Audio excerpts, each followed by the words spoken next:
Imperialism is the policy of extending a country's power and influence through diplomacy or military force. Imperialism characterizes a period of colonial expansion by European powers, the United States, and other countries during the late 19th and early 20th centuries. In this period, countries focused on building their empires with new technological advances and developments, making their territory bigger through conquest and exploiting the resources of subjugated countries. Many countries turned to imperialism because of the economic, military, political, and humanitarian/religious purposes. In the poem White Man's Burden by Rudyard Kipling, the one and only author of The Jungle Book, he argues that imperialism is synonymous with humanitarianism, and overseas expansion was a way to take care of less fortunate native peoples. In another book, The Influence of Sea Power Upon History by Alfred Thayer Mahan, a supporter of imperialism, he argues that a great navy is essential for national prosperity through military and economic expansion. Mahan saw sea power as thoroughly intertwined with war. He wrote, "The history of sea power is largely, though by no means solely, a narrative of contests between nations, of mutual rivalries, of violence frequently culminating in war." Mahan's vision was soon fulfilled. Following the Spanish-American War of 1898, the U.S. acquired territory in Puerto Rico, Guam, Hawaii, and the Philippines, and naval bases in Cuba. Hey look, our new APUSH textbooks came. Oh no, our country's in so much debt from buying these useless APUSH textbooks. Useless, piece of garbage. I can help you. What seems to be your problem? We're in too much debt from buying these useless APUSH textbooks. Okay, my country, the USA, can help you. All you need to do is give me some of your land. Okay. A few moments later. Hey, why are you stealing all our resources? Buddy, you thought we were gonna help you? We're Yes. an imperial nation. We're gonna make money off of you. You see You better this? be giving us that back. This can be used as a weapon, a very powerful weapon.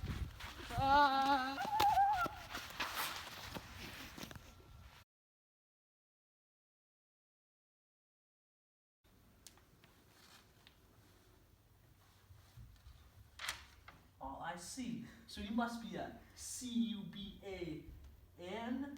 Cuban? Well, you see, I see. So I don't know much about Cubans, but I know that word "in" is in land, and I want your land, man. Wait, what? What? Oh yeah. Wait, what? Hey, surely we can settle this some other way. Oh no. No.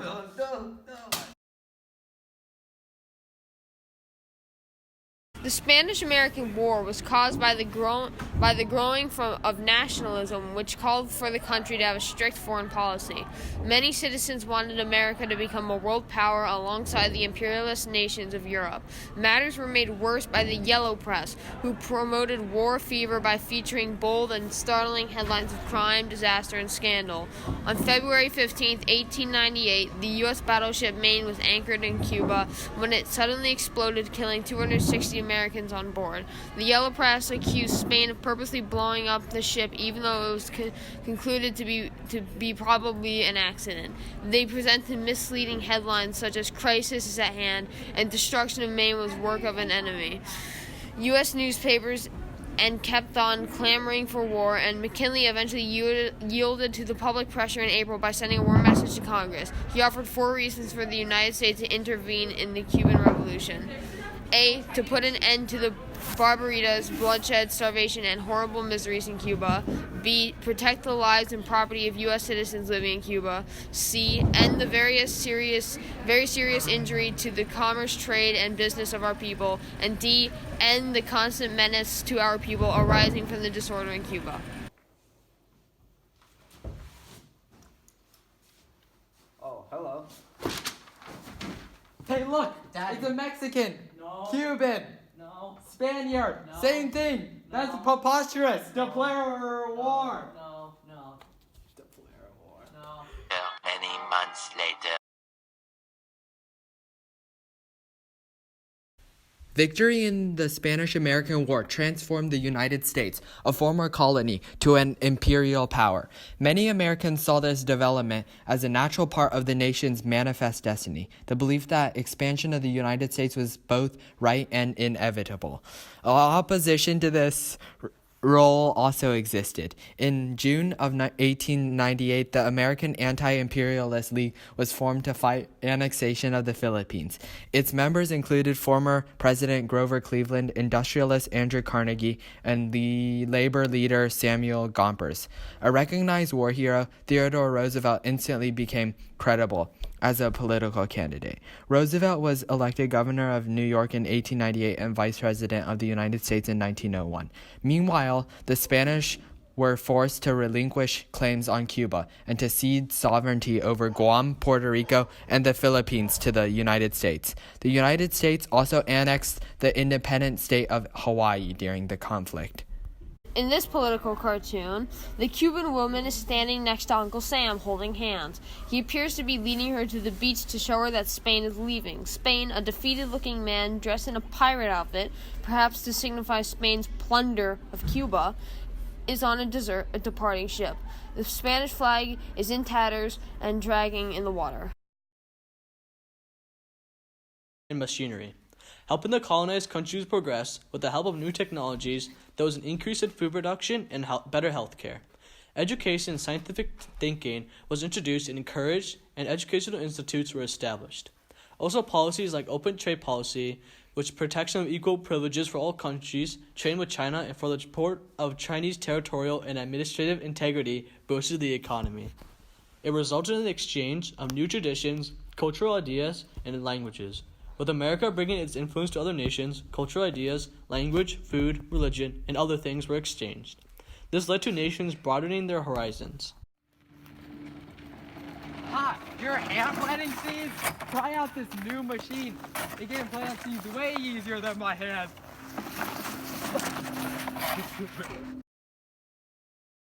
Many times, the exchange of ideas and customs came forced. New religions were often forced upon, and native beliefs were discredited. Most traditional cultures and languages were simply wiped away. Also, many people from the colonies were also shipped into slavery without them knowing or agreeing, especially in Africa. Citizens of the colonies who did not accept the beliefs of the imperialized would be punished for doing so. Many workers were treated very badly and had their basic rights taken away. Aside from that, the colonies' wealth and natural resources were exploited as well. In this political cartoon, it shows 15 death-like figures seated around the table in the shape of Africa. Each has a different problem of sorts labeled on their bodies, such as hunger, poverty, and disease. This political cartoon could represent the problems that imperialized and bring to the imperialist country. This is another con of imperialism. I'm sorry, sir, but I don't speak habla español. I I don't speak habla. I don't speak apple, alright? Now come here, I want to teach you about English, my good man.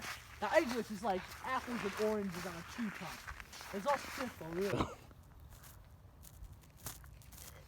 Hey you! Why are you eating snow? If Jesus Christ can eat snow, I can eat snow! Ah! Convert to Christianity! But Jesus ate snow! I believe in snowism!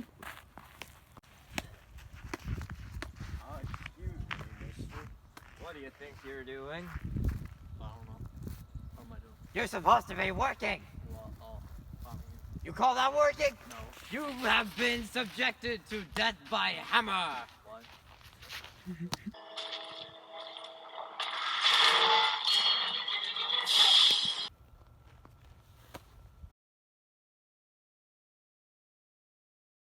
While it may seem immoral to us now, imperialism was a necessity to keep the United States competitive with the other world powers.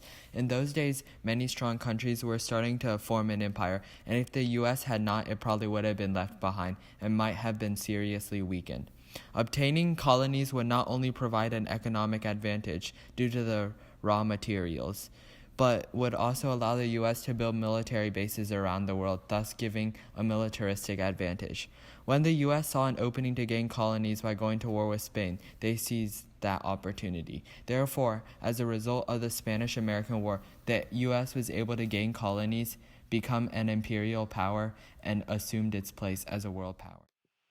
This mailbox is mine, and this triagonal sign. That blue balloon, the month of June, they're mine, mine, mine, mine, mine.